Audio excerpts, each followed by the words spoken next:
Welcome to the No Balls podcast. I'm your host, Patrick McDonald. With me, co host Sheldon Kaufman. We're finally back in our week hiatus of releasing the NBA offseason recap episodes. We're back with the Mavericks. I talked about it on another video on the channel. Recording got corrupted. We're in part two of us recording Dallas, attempt number two. Sheldon has a Mavericks related trivia question, not the one that I got last time. So let's see if I can get it here before we talk about this Mavericks team. All right, Patrick. For today's question, we're going to be talking about a notable game in Dallas Mavericks history, and that is when they faced off against the Los Angeles Clippers in the 2020 playoffs. And the Clippers had a 2-1 lead before Luka Doncic called game with a step-back three-pointer. Who was Luka being guarded on this three-pointer attempt? Okay. I'm gonna maybe even answer too much here and maybe it'll make me wrong. But I'm pretty sure this was a Luka Doncic Dwight Powell pick and roll defended by Montrezl Harrell and Patrick Beverley, with Patrick Beverley contesting him on the left wing. This is the final answer. Yes, so Pat Bev was the Beverly? closest defender. Yeah.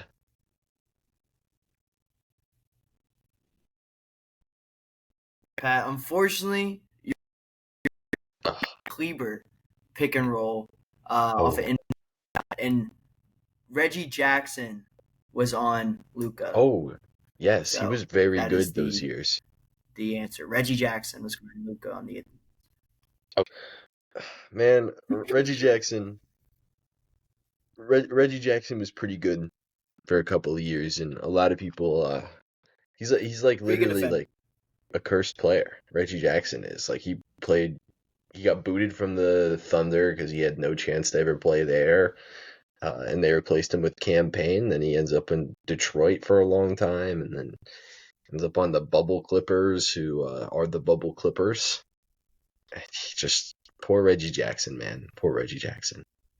Um, before we get started, should we do you have anything you want to say on the Mavs before we talk about their past season? No, let's get into it. Let's jump in fresh. 2025 Mavericks. Last time we did this, I Yeah, did a bit about there we them go. having Luka Doncic on the team. I'm not gonna do it again because it was hard to do it last time, but yeah, they were 39 and 43, 10th in the Western Conference, 38 and 44 expected record, which was 19th in the league. Their minus 7.4 SRS was 18th. If you don't know, SRS is opponent relative net rating. At home, they were 22 and 18. On the road, they were 17 and 25, 30 and 26 pre All Star break, 9 and 17 post All Star break, 16 and 14 versus the East, 23 and 29 against the West. In clutch games, they were 20 and 20 with a minus 1.9 net rating, which was 19th upon clutch net ratings. What's the biggest point that stands out for these Dallas Mavericks? Yeah, I think the obvious one is definitely the post All Star break record. Um, Traded one of your main pieces of the offense, Luka Doncic, generational talent, one of the best players in the league. Um, to get AD, who then became part of this other problem for the Mavs, and that was the injuries, right? Two of their big centers missed a lot of games last year, in Gafford and Lively. PJ Washington even missed time, and then Kyrie Irving, who he had this Mavericks team at least making the playoffs. I think if Kyrie Irving was healthy, this team would have made the playoffs, or they still made the play in. But I think like 39 and 43, really bad way to end the season. But yeah, injuries really hurt. Like I said, Kyrie goes out, I think in March, so you lose him for over a month, and just really had no chance. But Pat, I think a lot of Mavs fans aren't too upset about where they ended up because of their draft pick. let, Yeah. let me say this. But yeah, the biggest thing would definitely be that post All Star break number. Yeah, let me say this. Did things end up working out well? Unfortunately, yes. Luka Doncic is number 2 all time in NBA in playoff points per game, behind only Michael Jordan. For Dallas fans, of course, that is the big thing that a lot of people would take away from this past season. Additionally, with that, here's their offensive numbers. I will preface this by saying half of the season they had Luka. I think he played 25 games. Um, then after that, they had a Yeah. portion of the team that was Kyrie Irving when Luka was dealing with his calf injury midway through the season. And then they had a couple of games, I think 9 games with Anthony Davis and Kyrie Irving. Then they had 9 games with just, they had a good bit of games with just Kyrie Irving. And then they had a good bit of games with nobody, basically. Like Jaden Hardy, number 1 option ball. Let's go. Not really, but like damn near happening.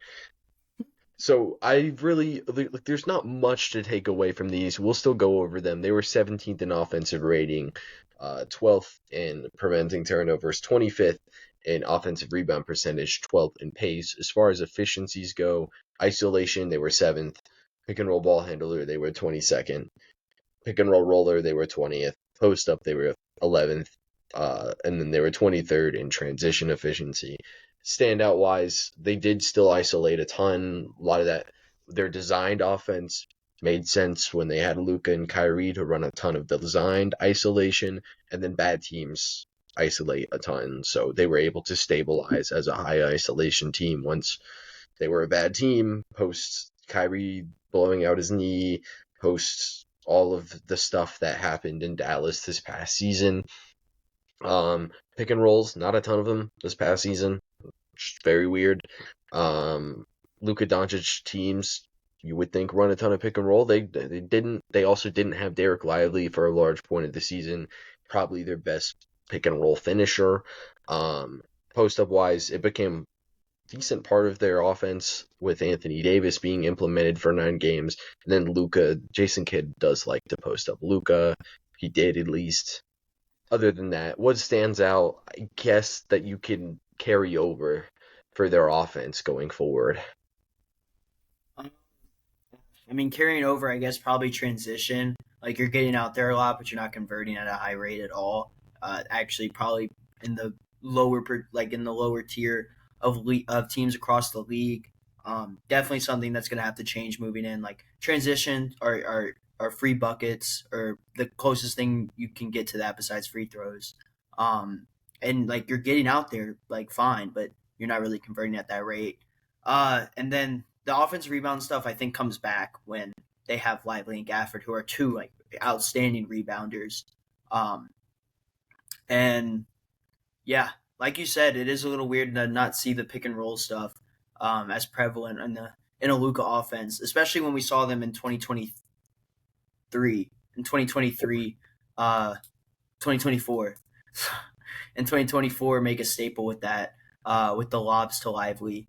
Um, but like you said, I mean, it's really rough to evaluate this offense and some of these numbers because they didn't have their main guys out there. This team just really missed a lot of players for some significant amount of times. But yeah, I would say rebounding and the transition stuff. You clean that up, and you're not 17th in the league anymore. Yeah, and they also had a lot of like role player turnover throughout the season, which is like kind of uncommon. Like Maxi Kleba and somebody else also go to Dallas in the Luka trade. Um, they bring in Max Christie as well. Quentin Grimes and Caleb Martin get swapped mid-season. Dante Exum misses the first big chunk of the season, and he was somebody who played a lot of big minutes for them 2 seasons ago. We already mentioned the center injuries. They had Brandon Williams and Kai Jones playing a lot of minutes for them this past season. Brandon Williams undrafted in 2021, I think. So long Kai ago. Jones, little crazy. Like Kai Jones, he, he's playing in Lithuania, I think. It was announced since I originally made this slideshow, but yeah, shout out to Kai Jones. Just so much carryover on role player side of things, and yeah, Nico, that Quentin Grimes trade is not good either, and you are not free of persecution from that one. We'll just jump to their defense, and then We can talk more about their schematics in the scheme section. Defense was not good. Nico does think defense wins championships, so he's clearly got some stuff to work on here. 116 defensive rating was 21st, 23rd in forcing turnovers, 25th in defensive rebound percentage. Isolation defense was 28th. Pick and roll ball handler defense was 8th. Pick and roll roller defense was 22nd. Post up defense 16th, and then transition defense was second. So they were getting it together in transition. What do we think about this past season's Mavericks defense, if there is any huge takeaways? I think the most takeaways to do is probably the pick and roll ball handling stuff. They made an effort to neutralize that, as you can see, eighth in the league in efficiency. A lot of traps, a lot of guys crashing on drivers. A lot of that stuff I think contributed to that success rate. Uh, Isolation is crazy, and the pick and roll roller stuff too. But with isolation, like you said, like you want teams running that at a high rate. Um, just got to clean it up a little bit. The transition stuff is really good. The fact that you're limiting teams that much in that category, and they're not even really running it that much against you is really impressive. Uh, yeah, got to create more turnovers and got to get rebounds to stop possessions. If you're not finishing possessions, teams get easy second chance points, and it leads to just like the more just it just leads to a lot of bad things on defense. Like when you play a shot clock for 18, 20 seconds, and then they get the rebound and either kick it out to reset and then or go back up with it. It's just really demoralizing. So you definitely are going to get that though when Gafford and Lively come back, and when you have Cooper Flag, who has a 7 foot wingspan, 6'9", you'll be able to finish possessions. Yeah, we'll avoid harping too much on possibly the weirdest individual team season of all time. Um, and we'll talk about the team scheme and coaching staff. This also extends to Brian Nico Harrison. Um, we do these presentations twice, and I'll still slip in the spelling mistake if we do it a second time. But Yeah, yeah, I was about to say. I don't know. Maybe this is no longer Nico Harrison. This is Brian Nico, because there was a real shift in Dallas Mavericks ownership, not ownership, but decision making in the recent years. Head coach Jason Kidd, Brian Nico Harrison. We'll figure out if he's Nico or Brian Nico in the coming seasons. Darrell Armstrong, Marko Milicic, and Eric Hughes are assistant coaches on their staff. Anything here that stands out? We'll first start with scheme, and then we'll get to Nico. Yeah, I mean when Jason Kidd had the guys that were able to run the scheme that he liked in it, it was really fun to watch. So much movement, Pat. Guys are screaming, then they're there, and then they will move, then to receive off-ball screens to be open, um, for three-pointers or cutting to the basket. Guys are screening to get favorable matchups in the post. Like you said, Jason Kidd likes to get a lot of post stuff up, especially with Anthony Davis. You're going to see a lot of that next year. Um, yeah, a lot of off ball screens to get guys open for shooting and driving, like I mentioned.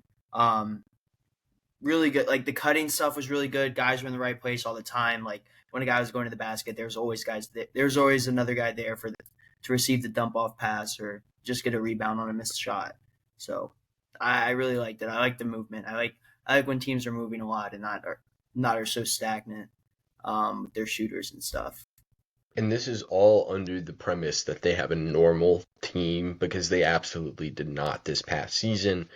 Jason Kidd, I think, does a great job of putting stars in a ton of different situations.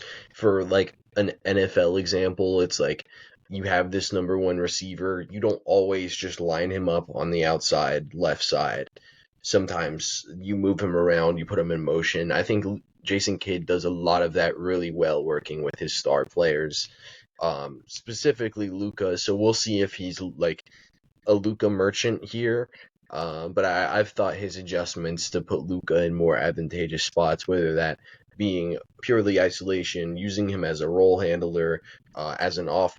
They kind of never used him as an off-ball player. That was more a young, skinny Luka who played a little bit of off-ball, but post ups when they innovated the post up into Luka's game, that's when he really took this MVP type jump. Yeah, I think Jason Kidd's a good coach. I think we'll see this next season that he's a good coach. Even if the success might not necessarily be there, we don't know yet. We haven't ranked these teams yet. Um, Other than that, there's the huge, outstanding Brian Nico in the room. How do we address Brian Nico? Yeah, I mean, I guess we'll first give him his flowers on some of the stuff he did in the past, like especially during that championship run, getting Derrick Jones Jr. and PJ Washington was huge for their team, not only offensively but defensively as well. But I mean, just a just a shocker. Like I'm receiving 2 a.m. phone calls from Patrick while I'm trying to sleep. This is how crazy the trade is, and you trade Luka Doncic. Like I don't think anybody was really, or maybe there were some rumblings, but I never thought this could be possible. So it was just crazy. They traded Luka, got Anthony Davis in a first, but in 2029 they also got Max Christie. But I mean it was shocking. I think mainly because there was a lot of there's a lot more trade packages out there like that could have been a lot more favorable for this team. A lot of teams having a lot of young guys that they're willing to move, as we saw with the KD trade and the Rockets. And the Rockets were one of those teams that were mentioned that could have been really valuable for the Mavericks. He doesn't really ask around. Nico doesn't, and he just trades the face of the franchise for albeit a really good center, but a center that's not going to be um, playing at playing at his high level for the next 5 years or in 5 years time. Like Luka's only 26, he's so young. A center that also has a lot of injury problems. It's just not a good look for Nico, especially when that said center only plays 9 games for you. Albeit Anthony Davis looked like a beast in those 9 games, but it was 9 games. So not discrediting the talent, but when you trade Luka, who has been your organization since 2018, um, the face of your franchise. I mean, as soon as he signed, but also when Dirk left, one of the biggest superstars on your team, a guy that brought you so much success, a guy that was so much of your offense. Really shocking, I think. Pat, would you agree? I mean, as you said, um, I was calling you at 3 a.m. Oh, about this trade. Like it was very, very shocking. I'll quickly go through and read the 2024 Mavericks because I think this is very much never talked about enough. Okay, Luka okay. Doncic. They acquire him third overall pick. I believe Nico was the GM who made the move to get Luka Doncic, which sounds very obvious, but at the time, three teams were like, "No, we don't really want this Luka guy. He wasn't really that good. Not like he was an 18-year-old MVP of the second best league in the world. He's definitely going to be bad." Kyrie Irving, they got for Dorian Finney-Smith and a single first-round pick, and then have since signed him to two pretty team friendly extensions since then. PJ Washington, they get from Charlotte. One of the bad Nico moves was signing Grant Williams to this horrible contract. And they flip it for PJ Washington and he ends up becoming a real player and he's on this team. Daniel Gafford they get from Washington. As a Wizards fan, do you remember what y'all got from the Daniel Gafford trade? Oh, I remember it was like something like it was someone goofy. Who? What did we get? Probably Dinwiddie, right? I mean, maybe. Yeah, maybe Loki. Like I remember I looked this up the other day. nothing of note for real. No, no, nothing. Like because at the time we were like tanking, so we traded him away mid-season. Yeah. Um Let me look at it. Ridiculous. Regardless, we'll keep going. Derek Lively was an absolute hit in the draft. Oh, for Rashawn Holmes. Sorry, Rashawn Holmes and draft picks. A couple draft picks. Any firsts or all seconds? Um, I think a first round pick. Okay. Well, that Rashawn Holmes contract was also terrible, and I think a part of the deal that allowed them to move up and take Derek Lively in the draft. And taking Derek Lively like looked really good, and it is probably really good. Derek Jones Jr. and Dante Exum were like two of the more notable players also on that team. They were playing for the league minimum. Tim Hardaway Jr. they got like way back in the day in the Porzingis deal. Like they kind of cooked. No huge free agency splashes. Getting Kyrie at a discount. I remember when the Kyrie deal was originally made, I was like, you know what? This is probably the best chance they're ever going to get to pair Luka with a star player. So it makes sense. And they did it, and it got them to the frickin' finals. Nico cooked. Since then, he traded Luka, called him fat, and said he was going to get injured, and then traded him for Anthony Davis.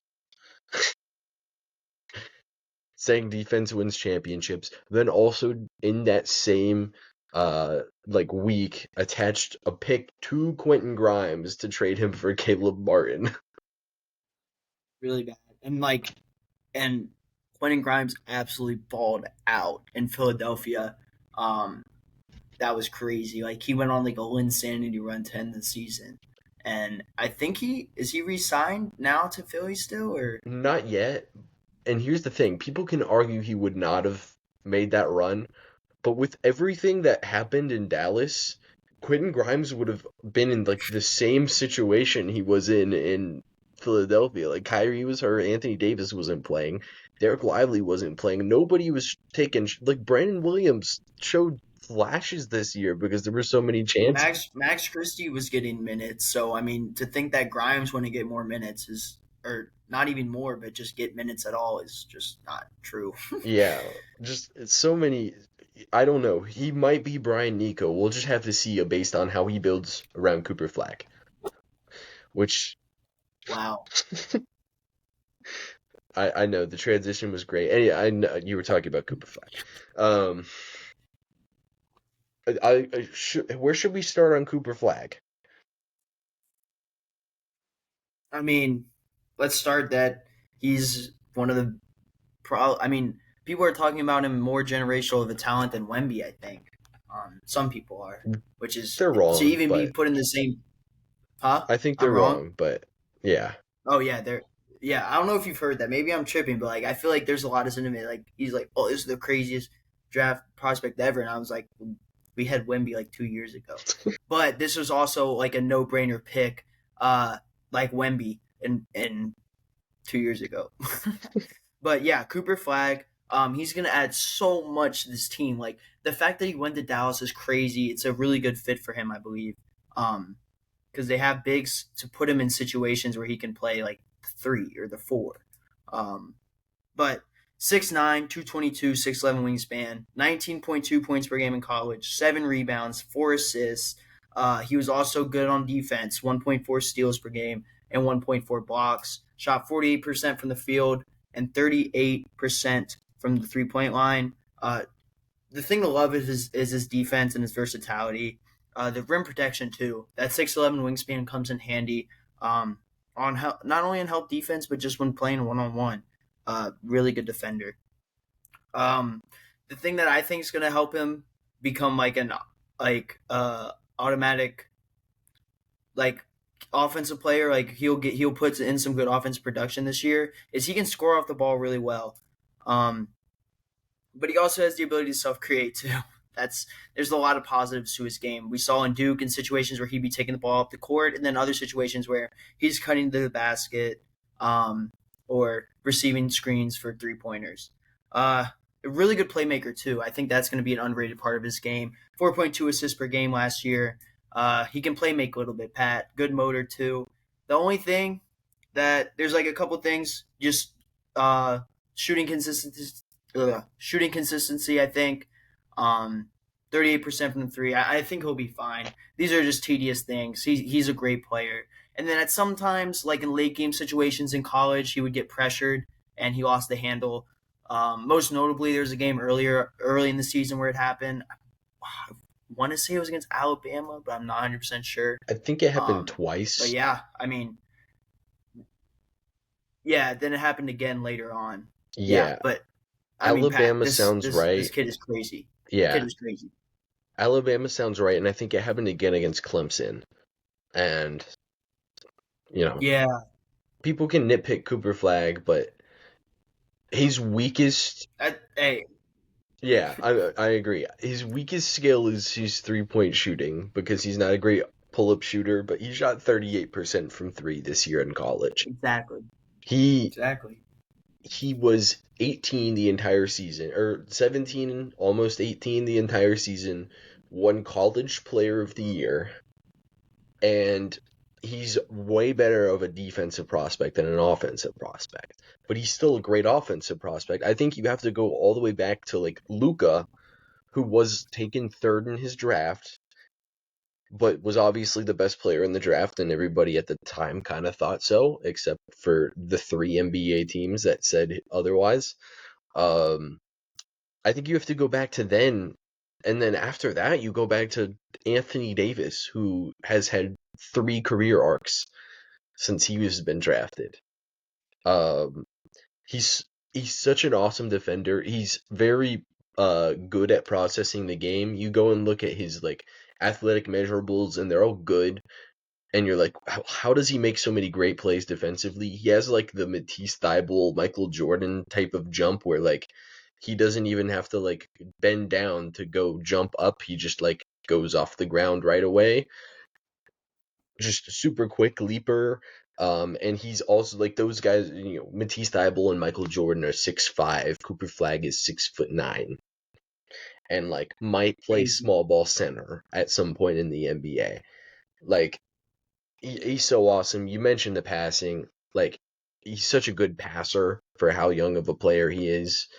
Um, like a 6'9", 6'10" wing should not be such a good on ball passer at 18 years old in college basketball. He's such an awesome player. I have very little reservations that he won't be like a top 10 player in the league at some point in his career. Like if that doesn't happen, I would be very surprised.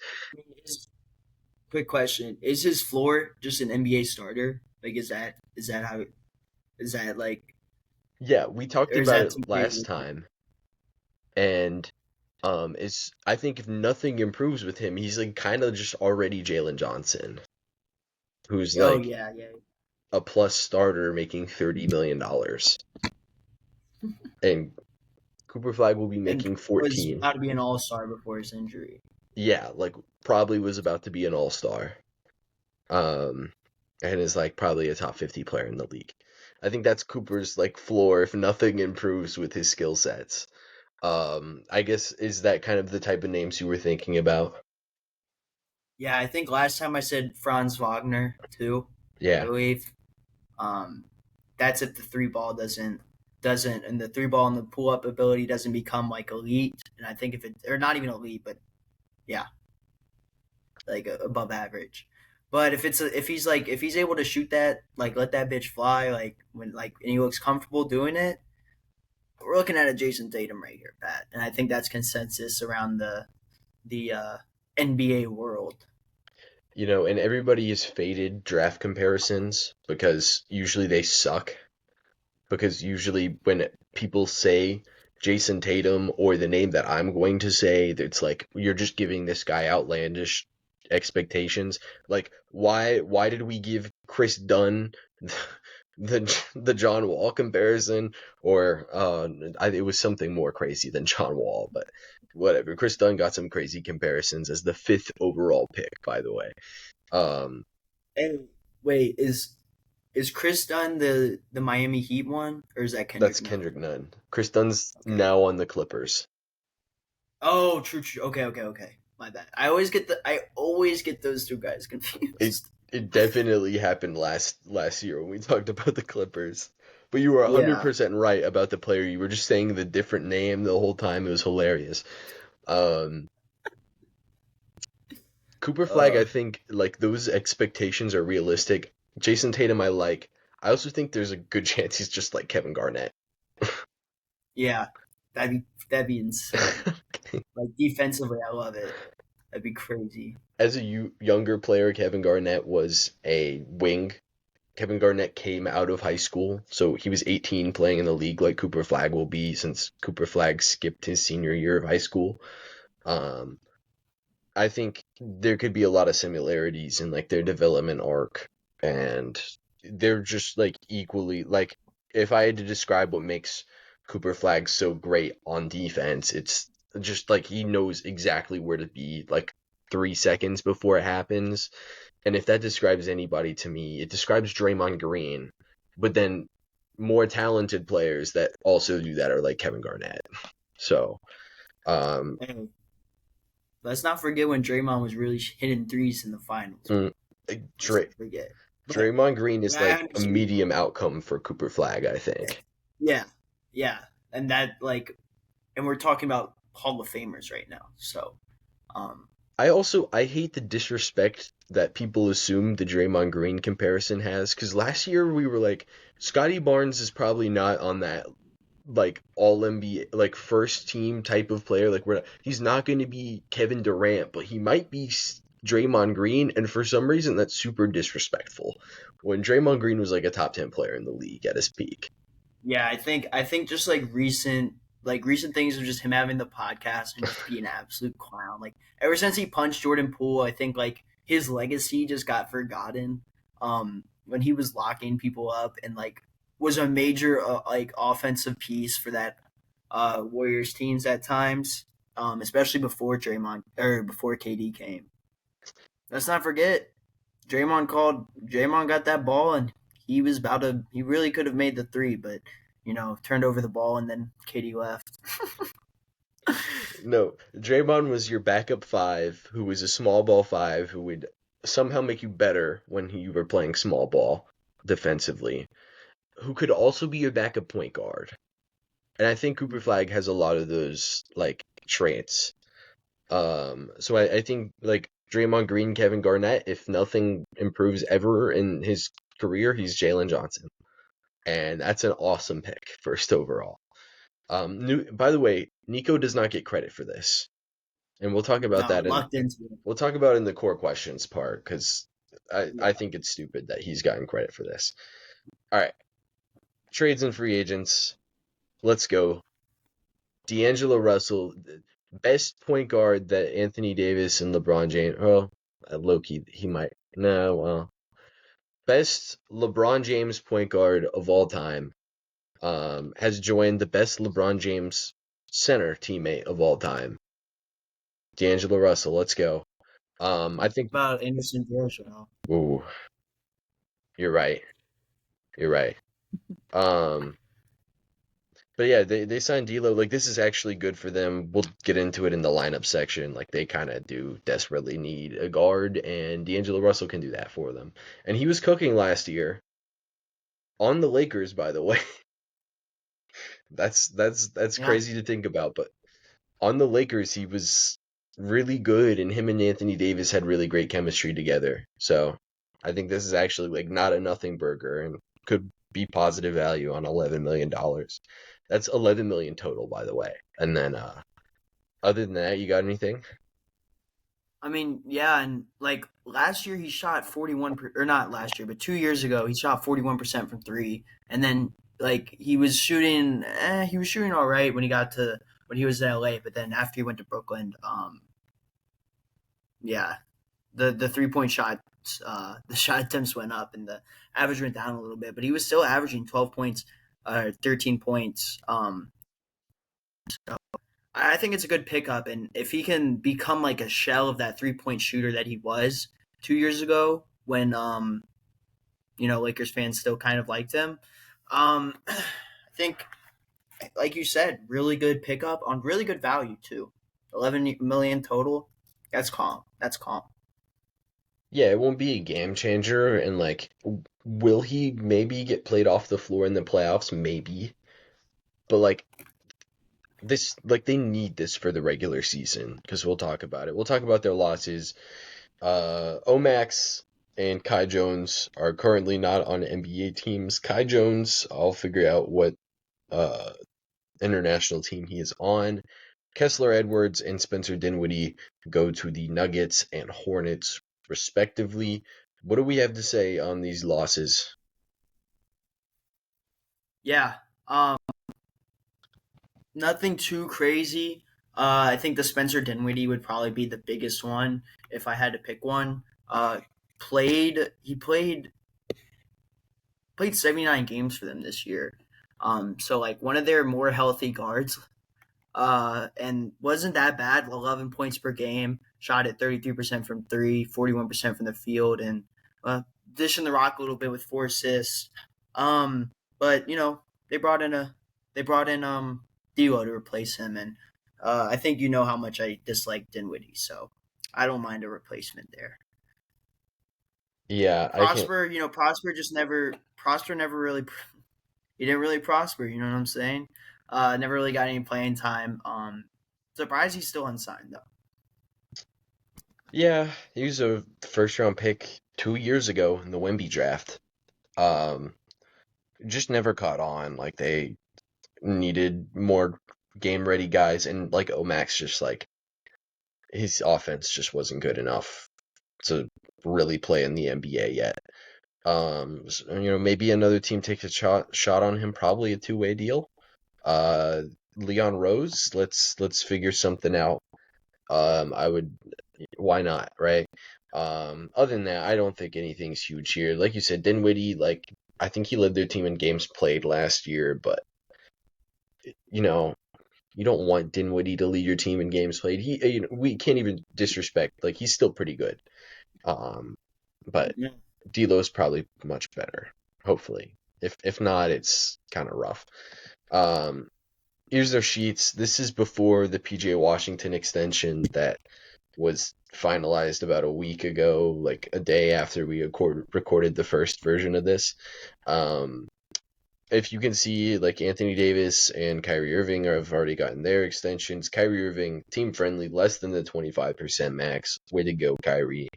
Anthony Davis, 35% of the deal. That is a super max. Klay Thompson, Daniel Gafford, PJ Washington are all on these like middle term contracts. Then you get to these, you know, Jaden Hardy, Max Christie, Nashi Marshall, Caleb Martin. They have a lot of mid range contracts that they can combine and trade. So they are flexible in trade situations. They don't have many picks, but they can figure some stuff out there. PJ Washington was 4 years, 90 million, I believe. Um, I'll get quick confirmation on that. Uh, Cap sheets here. Just remember these numbers here with the cap space and apron space. Go ahead and add like 18 million there for the PJ Washington extension to be taken into account. They could have cap space in 27 28 off season. We'll just have to see. That would also rely on them not getting Anthony Davis or Kyrie Irving back. And clearly Nico wants to build around those guys. Lineup data. Okay, I forgot about this. This is chaotic. They had one non-Luka lineup with a positive net rating that played 50 or more minutes. It was Klay Thompson, Kyrie Irving, Dinwiddie, PJ Washington, and Daniel Gafford. Out of their 40 uh, two-player lineups uh, that played over like 100 minutes, I think, only 17 were positive net rating. That did not include Luka. 23 of them did include Luka Doncic. So for a two-player lineup, that would be like Kyrie and Spencer Dinwiddie, or Klay Thompson and Luka Doncic. Basically, as you could see, like a lot of what they were doing well last season involved Luka Doncic. The entire team like had a huge shakeup after he left too. So not much going on positive wise outside of that. We'll have to see going into this next season if what's gone well this offseason, or and the player development side of things, who's taken steps forward. We'll just have to see. You ready to move to the lineup? Here we are. Yeah. For now, we are putting Kyrie Irving on the bench because he's currently injured and will probably be out until at least like late January. We're starting D'Angelo Russell, Klay Thompson, Cooper Flag, Anthony Davis, and Derek Lively. Um, Very hard to make this lineup because between Cooper Flag, Najee Marshall, PJ Washington, Gafford, Lively. Oh yeah, I forget Harrison Barnes. I'm obligated to include a Spurs player Every single from. one, every lineup. Yeah, so whenever y'all, see one of those in a future episode, just know I know Harrison Barnes isn't on the squad.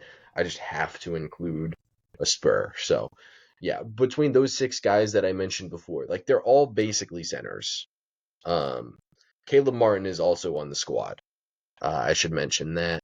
Um, yeah, so it's really hard to make a lineup. And last time we recorded this, we kind of talked about between Gafford and Lively, which of those two do you see long term potentially getting phased out? Because it would make a lot of sense if this roster exists with one of those guys. You can start AD and Cooper in the uh, front court together and then bring the big off the bench and have the big play like 28 minutes a game.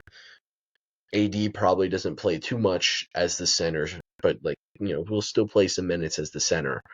Um, Other than that, do you see anything you would point out with this lineup? I know we had difficulties with the Klay Thompson spot last time. We considered Christie, we considered Najee Marshall, somehow starting Cooper at the Yeah. two with PJ Washington, or yeah. That would be a really big pause lineup, but um, I mean, I think this is the one they'll throw out there game night week 1, week 2. This is going to be their starting lineup or to begin the season.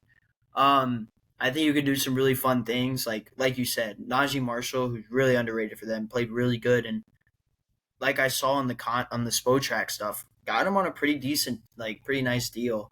Um, Putting him in there gives you a really good downhill threat.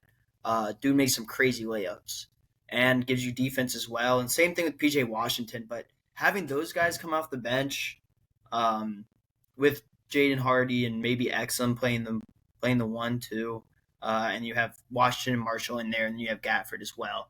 I think I would stick with this lineup to have all those guys come off the bench and give you like some sort of or a real presence of like a bench threat. And I think to who gets phased out, I think we said Gafford last time. It just makes more sense. Like Gafford's a great player, but I think Derek Lively being the younger player, even though he spent only played 36 games last year, his finishing ability is better than Gafford's. I think just because he's taller and also has explosiveness, and the rim protection you love also with the rebounding ability. Yeah, I would say his athleticism allows him to get to a ton of different shots. I would say Gafford has better touch, like in just making layups and getting putbacks, but um, yeah, Lively is definitely a more threatening role threat, and he's also a very good role passer. I think last time we were like, it would make a ton of sense to choose to trade Daniel Gafford because he's already on his third contract. There's like not really any chance that he can be a starter for you.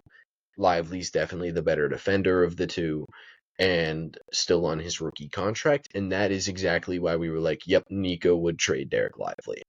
Because why would he not? Would he not? Other, other than that, though, I do think this is a team that, like, since Anthony Davis is on the squad, you kind of have to eventually shift towards one or the other. What ends up being the guy they pick, we'll just have to see. Because I think Anthony Davis and Cooper Flag is like your ideal 5-4 pairing because Coop can ideally bulk up 10, 15 pounds in his rookie season and guard centers in the regular season. So Anthony Davis can save his body for the playoffs because come playoff time, Anthony Davis is a freaking monster.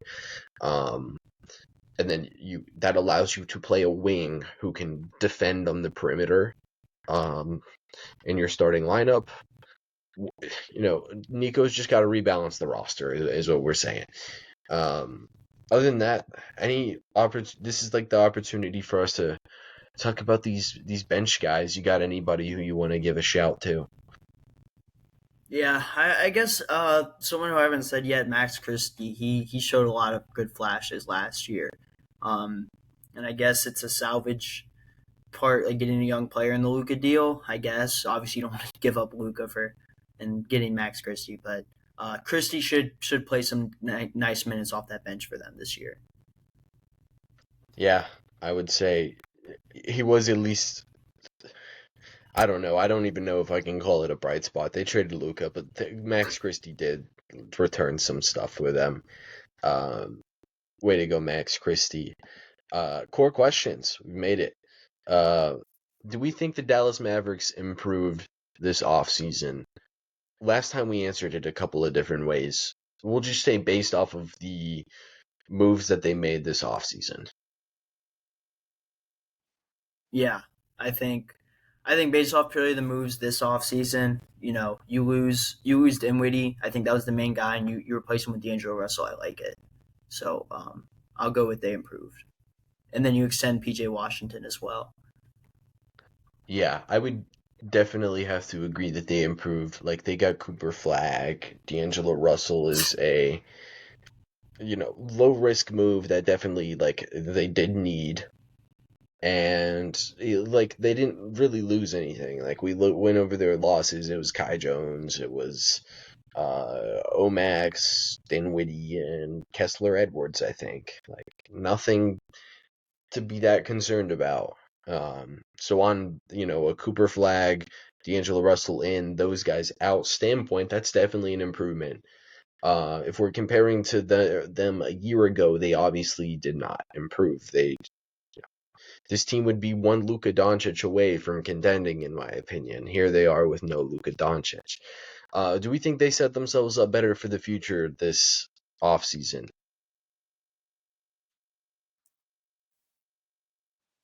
Um, are we talking about like this offseason strictly, or including the midseason trade? I mean, okay, here let Because I me think let Because me I mean, yeah, they improve because they get Cooper Flag, and I mean, or they that's like a great piece for your future. But when you give up Luca, it's hard to say that they set themselves up for the future, especially when Anthony Davis isn't really going to give you like I said, 5 year, 6 year run like Luca could have. let's put ourselves in a different like reality. All right, they trade instead of trading uh Luca for AD, they trade Kyrie for AD. Luca and AD barely Mm, play for the rest of the season. Um, and then in the offseason, they still win the lottery and get Cooper Flag. That's obviously a ton better. I I can't give them credit for winning the lottery because that's true. it's not like they made a move to get their pick back or they made a move to make the team actively worse. Like they could have kept Luka, not even made a trade for Anthony Davis, still missed the playoffs and gotten a lottery pick, gotten Cooper Flag. Like that was still something that could have happened. Now you just have an old Anthony Davis, a Kyrie Irving recovering from an ACL tear because their original plan was to play their starters like Tom Thibodeau style minutes with an old Anthony Davis and an old Kyrie Irving and old Klay Thompson, and obviously it didn't work. Like 5 games in, each of them have serious long term injuries. Anthony Davis makes it through 3 quarters. I it's complete malpractice. I can't say they set themselves up better for the future in like the super long term. They won the rights to Cooper Flag.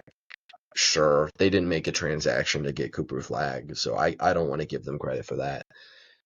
We talked about offensive MVP, defensive MVP last time. I don't remember the exact names we put, but I'd imagine considering Kyrie's missing until like late January at least, I think we ended up with Cooper Flag for offensive MVP. Yeah, yeah. Oh, all right. You don't think AD? I want to go AD for offensive MVP I if think he this stays out there healthy. I think our answers to They all got to run. three questions last time were Cooper Flag / Anthony Davis. Oh, okay. Word. Yeah, that makes sense. I mean, yeah, because Anthony Davis has been like one of the best defenders in the league for a while, for a couple years, 3 years, 4 years. So you know you're gonna get the defense, and I think that like when we saw him play against the Rockets, just the offense ran through him, and he scored a bunch of points early on. And then the X Factor stuff, like you need him to be healthy. You need him to play more than 9 games. You need him to play more than 50 games this year. Like it's something you need, be it for them to be like a playoff contender, like someone that you don't want to go and play a 7 game series against. I'll say this: I think they are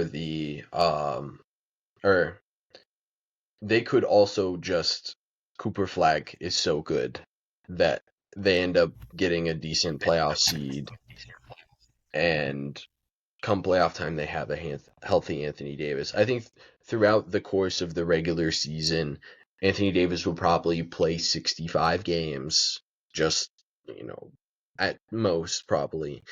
Cooper Flag over the course of the regular season will probably be their most impactful offensive MVP, and their most impactful offensive player. And Anthony Davis will likely still be their most impactful defensive player, even with taking into account he'll probably miss 20 games. Do you have similar answers for defensive Yeah, MVP? Yeah. yeah. I said all my stuff. X Factor, I think last time, I'll just answer what we said last time because it was actually very good discussion. Was Anthony Davis's health is an X factor because it matters how good they will be come regular season time. Whether or not Anthony Davis is willing to play center, I think, is also a huge X factor for them because we talked about the Gafford Lively situation. If Anthony Davis is willing to play center, they can move one of those guys. Like now, Lively's probably their most valuable trade asset outside of Cooper Flag. So there's that. Or maybe Anthony Davis as well. And then X Factor wise, if Cooper Flag is like an all-star day one, this is kind of like a really good team. Um, Yeah,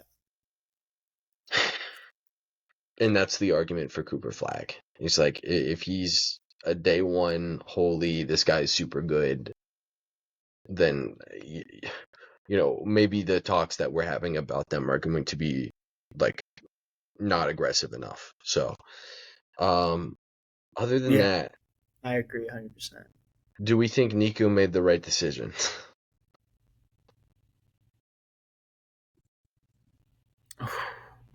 No, I don't think so. I think we talked about it like when it happened.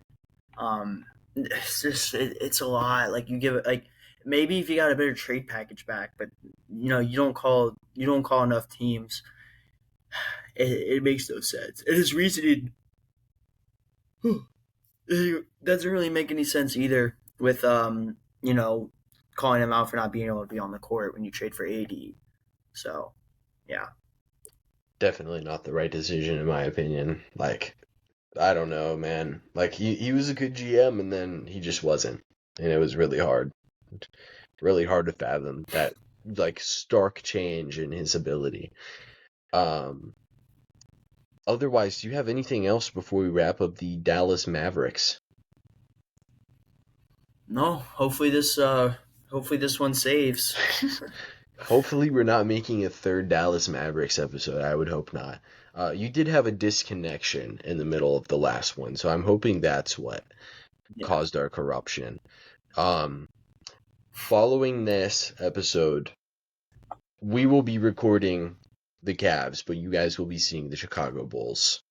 So have a ton of real. fun in the newly minted Josh Giddey Bulls. So Yeah, that's yeah, that'll be great. Y'all will be seeing that in 2 days, not 3 days. So we'll see you guys then.